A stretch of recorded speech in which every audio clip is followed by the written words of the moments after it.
It is Tuesday, April 29th here at the West End Gun Club. Out here at the range this morning, we're going to do a run through of the May 2025 NRL22 Course of Fire, which will mark the first Course of Fire in the new 2025-2026 NRL22 season. It is 6:45. Been out here for well over an hour, just getting all the targets set up because this Course of Fire has some logistical issues for us because of the way we spread out one of the stages as far as the target. So I had to figure out where to place the target so that all the stages fit in our range, because our range facility is very narrow. Anyway, all set up. Gonna bust out my rifle, warm it up a little bit, and then start shooting. And just an FYI, the rules should be coming out today. I heard it's supposed to come out today in the rule book for 2025-2026. And as from what I understand, the only major changes are base class is now $1,650 for the threshold for the MSRP for rifle and scope. They're adding a semi-auto division, so 10/22 shooters and semi-auto shooters will be in a different division from open and base. And we add a 55-gallon barrel. And then there's some clarification on what you can do to a base class trigger. I think those are the major rules changes. Nothing else to discuss there, but by the time this video comes out, that rulebook should be released from what I understand. If not, then it should be out pretty shortly. Anyway, let's go ahead and get the rifle out and we'll start shooting. The first stage in the May 2025 NRL22 Course of Fire we're going to run through is called It's Fishin' Time. 1/22 part time. This is a 12-round stage. I think it's the only 12-round stage of this Course of Fire. We only have a 2-inch on a single hanger at 92 yards for our targets. No restrictions here. We have a tire stack of 3, chair facing to the right, and the 2-gallon bucket. Usual standing rifle at the high ready, all gear in hand, mag in action open. On the start signal, you will engage the target with 3 shots each from all available props and positions. You may select the prop position order, but all must be used. The available props and positions are the left side of the tire, the right side of the tire, the chair seat, and a 2-gallon bucket. A mandatory mag change must be conducted after the first shot, but before shots 11 and 12. So basically, after your first shot and before your last shot. If a mag change is not conducted, then shots 11 and 12 will not count. Pretty straightforward as far as 4 positions, and then just 3 shots from each position. So we have these poles at the West End Gun Club rimfire range on the firing line. They use that for their silhouette shooting because I think they put little platforms there to hold their ammo and stuff. However, this is the one time where it's convenient because I can just put my tires right here and it'll bisect the stack, so we know that this is the left and this is the right. So it makes it easier for us at this range, so the competitors know where to set the rifle to be left or right of the tire stack. Anyway, let's go ahead and get some magazines and we'll start this stage.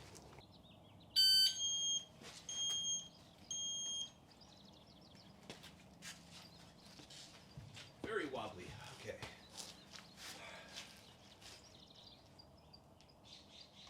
Just my parallax just a little bit here. I should have this ready before I started.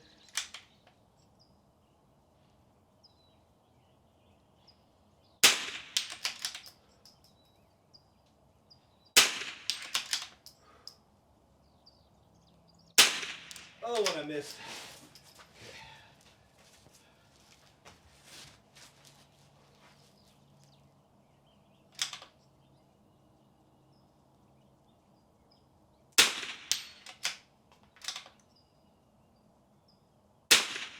Part of me wants to put my leg up, but I don't know if that helps any.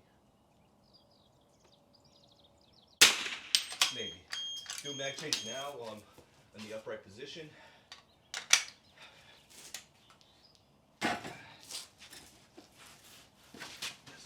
This.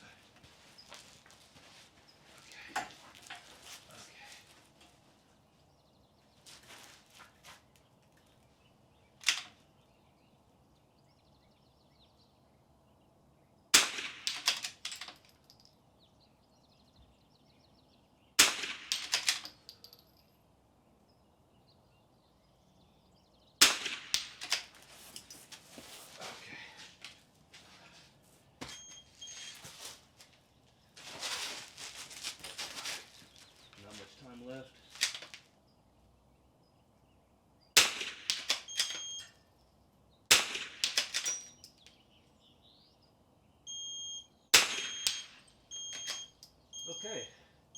seconds left. I decided to run 2 bags for this stage. I ran with my Armageddon Gear Medium and then a pump pillow from WeBad. I decided to start from the tire stack because I just didn't want to get up off the ground. I wanted to just go start high and go low. That's just my preference as far as my cadence. So I worked my way right to left, and I missed one shot from the right side of the barrel. A lot of people complain that these tires are wobbly. These are just very small, light truck tires, and they're not very rigid as far as sidewall, which is why they do wobble. But in any case, I think I have a tendency to not use any sort of rear support when I'm in a high kneeling position. So when I dropped my gun in this position, it is wobbly. I'm usually like 2 knees down, and I'm just letting the gun sit. But when I'm trying to manipulate the gun, I mean, there's still going to be some wobble zone here. And so I have to probably just decide to go ahead and bring my knee up and kind of get this gun to sort of settle down. That would have been the better choice. And I can already tell that it's slightly less wobbly, but it's still there because it is subject to my movement. I could use the pump pillow to fill in the space if I wanted to. Might help even more because I have it. But I have a tendency to just shoot both knees down. And this probably would have helped me a little bit, but I do get pulse bounce here. And this might have been a better... Oh, do I have a load around there? I do. Let's go ahead and take a shot anyway. So from this position, that's a hit. Slightly less wobblier. So we are shooting elevated, so taller shooters may have a problem trying to put a knee up.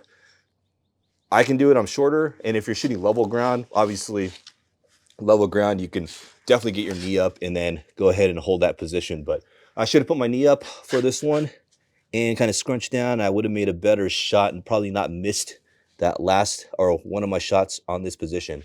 Transition to left side, same thing as before. And then from the chair, I went ahead and just shot game changer on the chair, and then using my pump pillow as kind of a support here between my body in this kind of quasi-prone position, or like squatted, or I don't know what you want to call this position, a frog position or whatever, but I'm able to get up on that and then get a pretty good clean shot here. Level ground is going to be a lot easier, but at the West End Gun Club, we're shooting like a 4 or 5 degree angle up. So that's something to think about. And same with the bucket, same concept, although it is a little easier for us because you can just get a bag on top of the bucket, angle your rifle up with any medium-sized rear support bag, and you can get that gun up and get good angle on that target. So not much else to say here. I just think that you're gonna have to figure out how to shoot out those tires effectively. You're gonna have some wobble depending on what your tire stack is like at your venue, at your range venue, or your club's match venue. But recommend putting a knee up. I should have put a knee up on that, but I did not. That's just my mistake, and I'll try to remember to do that during the actual match. Anyway, let's move on to the next stage in the Course of Fire. Next stage of fire running is called Home Improvement, 120-second part-time, 10 rounds. We have 4 targets. Target 1 at 90 yards is a 2.5 on a single hanger. Target 2 is 100 yards, 3-inch on a double hanger. Target 3 is 90 yards, 2.5-inch on a single hanger. Target 4, 100 yards, 3-inch on a double hanger.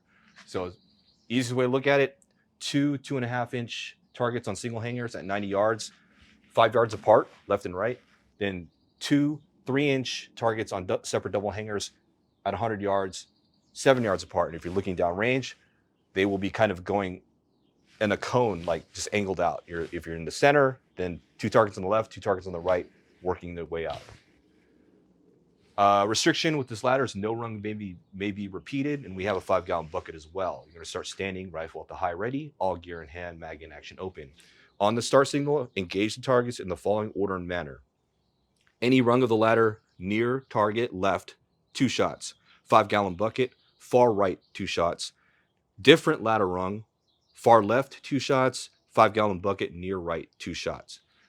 Easiest way to think about it is ladder, you're going to shoot the left targets, bucket, you're going to shoot the right targets. So the first time on the ladder, you're going to shoot the nearest target, the 90-yard target, left side, 2 shots. 5-gallon bucket, 100-yard target, right side.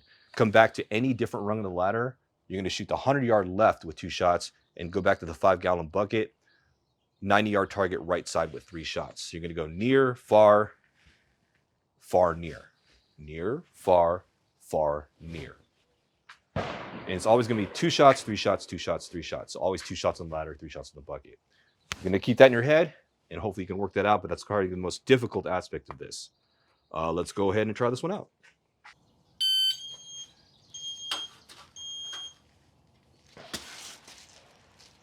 Near, far, far, near. Near, far, far, near. Yes.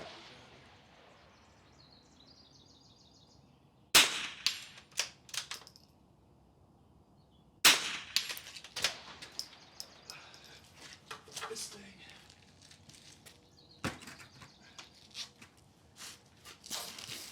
Oh, the sun is glaring in my eye.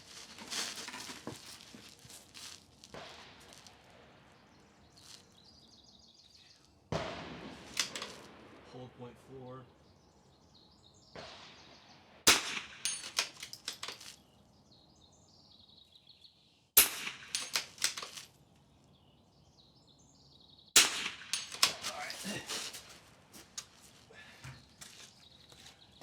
Different run.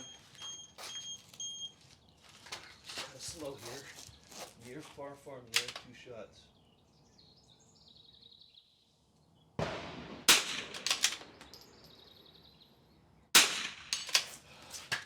think I got kind of high on that one.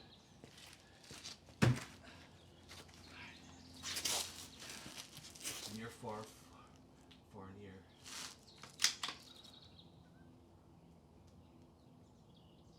Yeah, that sun's in my eye.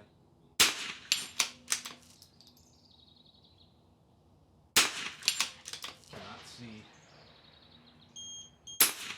Whoa. Yeah. Not much to say here. It's just more of a memorization game. Left side, right side, start near, go far, go near, different rung. Just more of a mental game. It's pretty easy. I mean, I dialed a 1.4, I think, and then held 0.4 for the 100-yard target. I just chose the second highest rung and the middle rung, and basically the rear bag pump pillow for the bucket. And I think my mega bag would be a lot better for this one, but I made this work with this pump pillow. If you got a bigger bag, it's going to be the way to go, mega bag for the bucket, especially if you're shooting on level ground. You'll probably need a little bit more elevation on the stock to get it to go down a little bit more. We're shooting upwards angle here at the West End Gun Club, so we're putting our stock, like this butt stock, down to get higher elevation or angle in the target, so we can get away with a smaller bag, although this was still kind of small for this. And I did use a medium again. For those of you who know that I have that rail attached bag, I've just been trying to learn how to not use a rail attached bag when I don't have to. So I'm just trying to get some practice just using a medium bag and holding with my offhand and getting that in position and sitting down on it. Plus, my medium is bigger than my rail attached bag, which is a pint-sized game changer. So anyway, this stage is pretty straightforward. Just remember your cadence and decide which rungs you want to shoot. Again, I like to start high. I could have shot this one to get a little bit more just upright, but I didn't want to risk like having to stand on my tippy toes because I am short. So anyway, I chose this rung, second from the top, and then middle one. That's it for this stage. Let's move on to the next one. Next stage of fire we're running through is called The Bugs Are Back. 120-second part-time, 10 rounds. We have 2 banks of targets. We have a 1/4 inch, 1/2 inch, and 3/4 inch KYL rack at 43 yards. And then we have a 1 inch and a 1.5 inch on a dumbbell hanger at 62 yards. This is the bonus time stage. We finish with extra time on the clock, you get bonus points. No restrictions here. We have 2 center blocks stacked right here. You're going to start standing, rifled high ready, all gear in hand, mag in action open. On the start signal, engage the targets in the following order and manner. Prone, KYL rack, large to small. Cinder blocks, far target, 2 shots each, large and small. So 2 shots large, 2 shots small. And then prone KYL rack, small to large. So 1, 2, 3, 4, 5, 6, 7, 8, 9, 10. Large to small, large to small, large, small, small to large. All right, let's go and try this one out.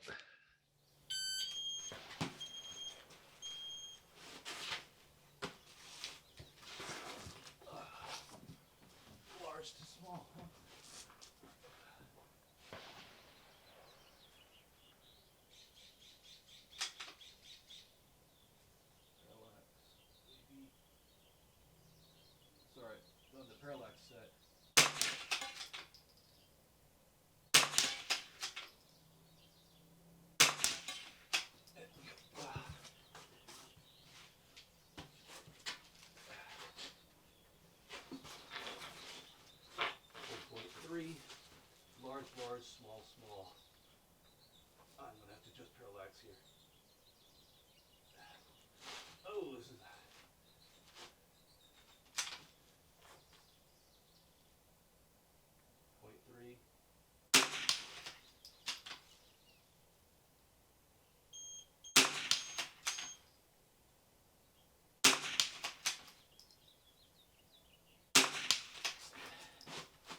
89.68.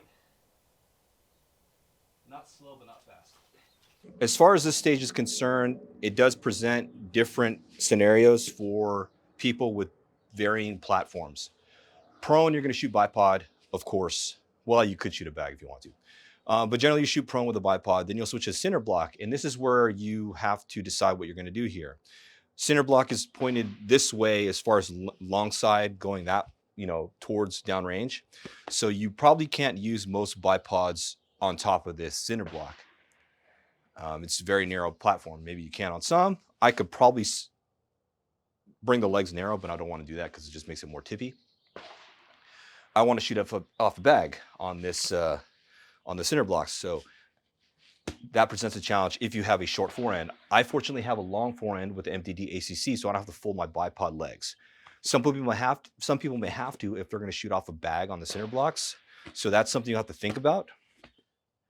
And I didn't have to do that. So I just left my bipod in place. They were deployed, and I just was able to get on here on the center block with a bag and then convert back down to prone again with my bipod ready to go. Ran 2 bags, just one for the rest here and then one for my rear. Ideally, I probably should have just grabbed my rail attached bag so I can just keep it on this on the rail the whole time and just run this for my rear rest and just have one bag in my hand.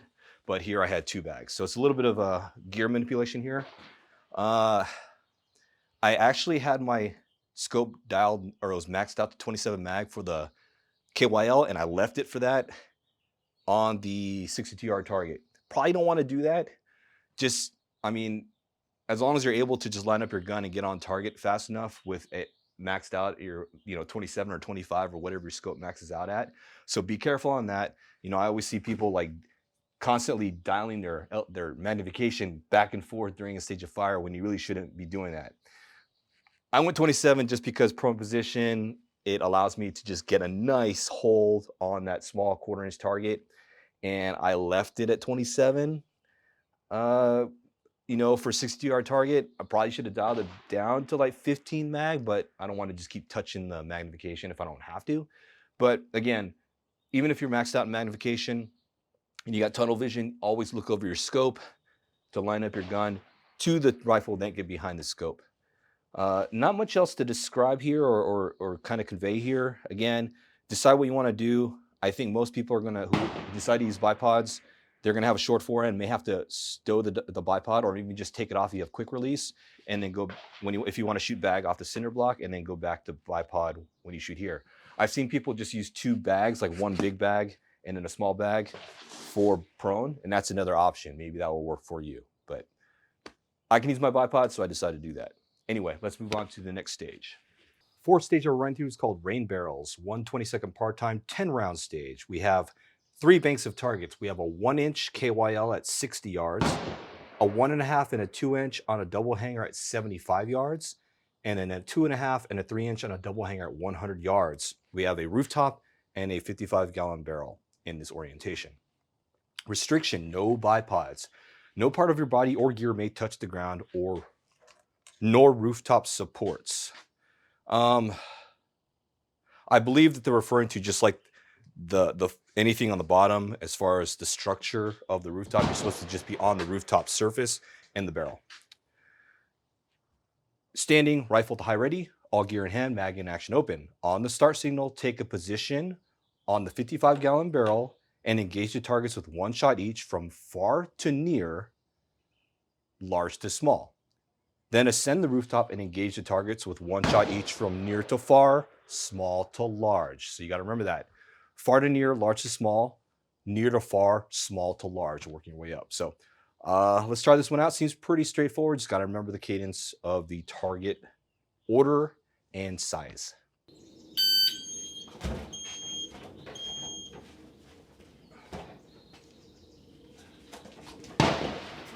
Large to small, near to far. Parallax, just.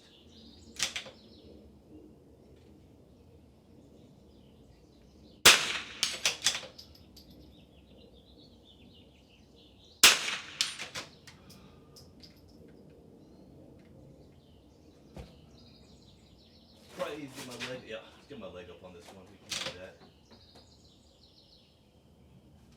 stripes. Berm is blocking.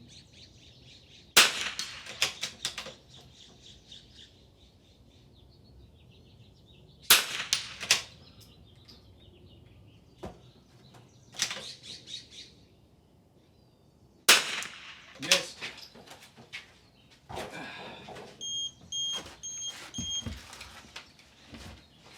Okay. Ow. Okay.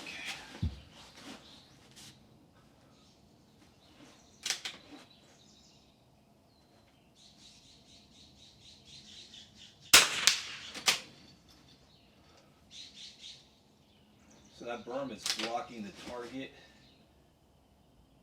Small.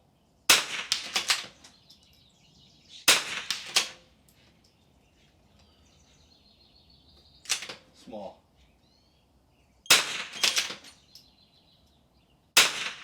All right. This was not too bad. 106.50.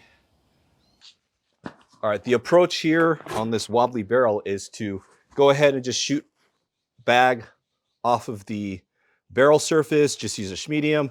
I did use a pump pillow, and at first I was shooting kind of off my knees, but then I decided to bring my knee up, which helps stabilize things just a little bit. I did miss that KYL at 60 yards or whatever it is.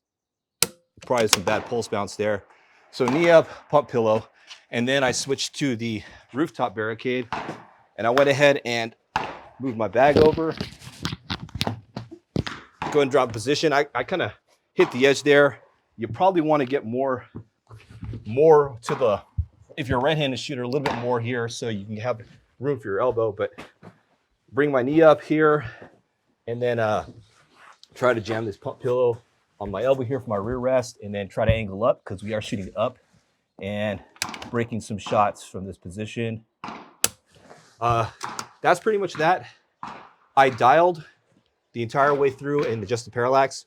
So I started at 1.8 shot, parallaxed, and then 0.8 parallax shot, and then 0.3, which I did miss a shot with parallax, and then moved, kept it still on 0.3, engaged near target, went to 0.8 to the mid targets, small to large, and then 1.8 far target, small to large. I think you got time to do the dialing as long as you have a good cadence and you're keeping track of things in your head about your workflow. So recommend going dialing. I think it makes sense to dial on this stage, to be honest. Unless you want to hold. I mean, holding's fine, but I think you can dial on this one. Let's move on to the last stage in this course of fire.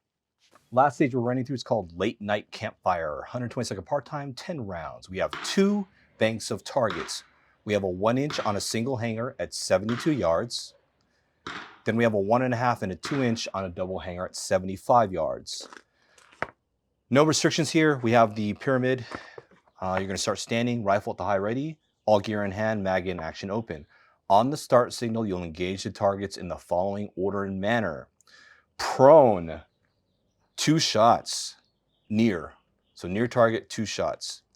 Second rung left, and it says second rung from the bottom. So this is number 2. Second rung from the bottom, left side, far, large, small to large. Then 4th rung left, which is the 4th from the top, far, small to large. Then 4th rung right, far, large to small. And then 2nd rung right, large to small, far. So again, prone, near, 2 shots. Rung 2, left, far, small, large. 4 left, small, far, small, large. 4 right, far, large, small. 2nd rung right, far, large to small. It's a little bit of memorization here. And it says if you are unable to reach the 4th rung, you can use the 3rd rung. But that's an option there if you can't reach this 4th rung. You're going to have to do some memorization here. Again, prone is the only time you'll shoot at the near target. So that's 2 shots. So it's going to be 2 shots, 5 different positions. Prone, near, target, 2 shots. Then everything else is far target. So 2nd left, small, large. 4th left, small, large. 4th right, large, small. 2nd right, large, small. So remember, you're always going to be the far targets from the pyramid stage. Left side, small. Right side, large. First. Small, large. large, small. Memorization, again, just keep that in your head. Shouldn't be much dialing here. I think it's going maybe 0.1. I didn't even look at my Kestrel. 0.1 mil difference between 72 and 75, maybe. Let me just double check that really quick here. What is 72 right now? 72 maybe 0.6, 0.7, and 75 is going to be 0.7, 0.8. It's like if you round up, it'd be 0.8, 0.7, 0.8. So not even a tenth of a mil. So let's try this one out. See how this one goes.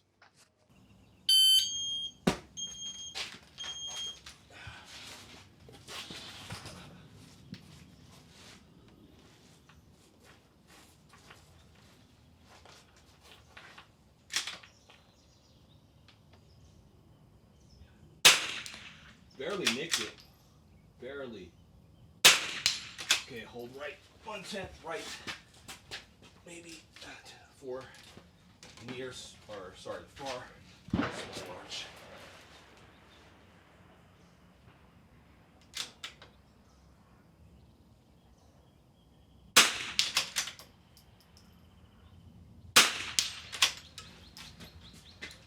Fourth, small large.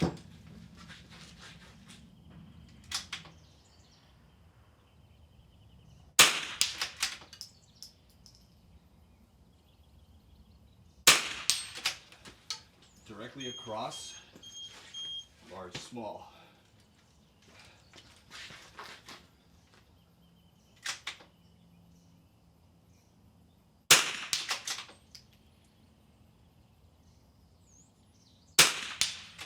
Same thing, large, small.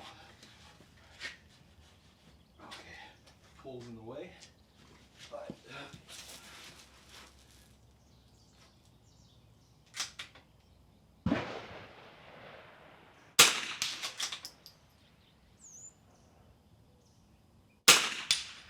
all right, 96.34. I'm recording a voiceover on this stage review for Late Night Campfire because for some reason it did not record at the range when I was talking to the camera after I shot this stage. Must have double tapped the record button on accident, so it wasn't recording. In any case, my advice is to start your prone position on the left side of the pyramid. Since you're going to ascend the pyramid from the left side, it makes sense to start on the left, so it's an easy motion to grab your bag, throw it down on that rung on the left side of the pyramid, and establish your position. If you notice here, I have my right knee up for support for the 1022. When I shot it the first time with my Voodoo, I had both knees down.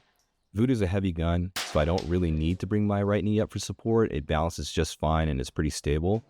But with a lighter gun, I feel that having that right knee up does help out a lot. So you may need it for support, you may not need it. It's all shooter dependent. As far as the 72 versus 75, dial for 72 and just held 0.1 up for 75. Although it's so negligible, you can probably shoot straight away 72 and 75 and not think about a holdover, and he should be fine either way. But, in any case, if you need to, hold that 0.1, no need to dial at 475 from 72. As far as the bag, I just use a single medium game changer, use that for rear support on the prone position with my bipod, and then just simply use that for the rifle rest on the pyramid. So single bag works just fine. All done with the May 2025 NRL22 Course of Fire run through. As far as difficulty level, I feel it's about a 2 out of 5. It's not super easy where I expect a lot of people to clean it. There's a few little minor things that will probably catch people as far as the cadence and maybe some positions, but I think it's not super easy to clean. So I would give it a 2 out of 5, where 5 being the most difficult. I think it'll give enough challenges for novices, but not too much of a challenge where they feel discouraged. So I feel this is a decent Course of Fire to start off the new 2025-2026 NRL22 season. That being said, with the new season and new rulebook coming out, I brought out the 1022 because of that new semi-auto division that they're creating. I think that's really cool that they're going to bring out a semi-auto division. I think it's going to keep more interest in 1022s to be brought out. I know a lot of people want to convert to semi-auto or bolt action from semi-auto because semi-autos tend to shoot not as accurate. And I think this will be a great way to make sure that people who only have a 1022, which is probably the most common rimfire gun out there, that they can come out and shoot this match and actually just have a chance to compete against just semi-autos only. So I think that's really good they're doing this. Will I bring out my 1022 more often now? Probably. I'm just really not satisfied with this KRG chassis and the fit, because this is a factory 1022. And if you notice here, there is side-to-side movement on this chassis, only because that's just the way it's going to fit, because you only have a single action screw. If I had a kit action, or if I decided to modify this, if I had the skills to do it properly and make sure I drill this out correctly, I could put a rear tang on here that will work with this KRG Bravo chassis, because the kit also has the same one. You can have a rear action screw to keep that down, so that'll prevent that play, because you don't have that pivot on one single action screw. You have a second action screw to keep that from moving side to side.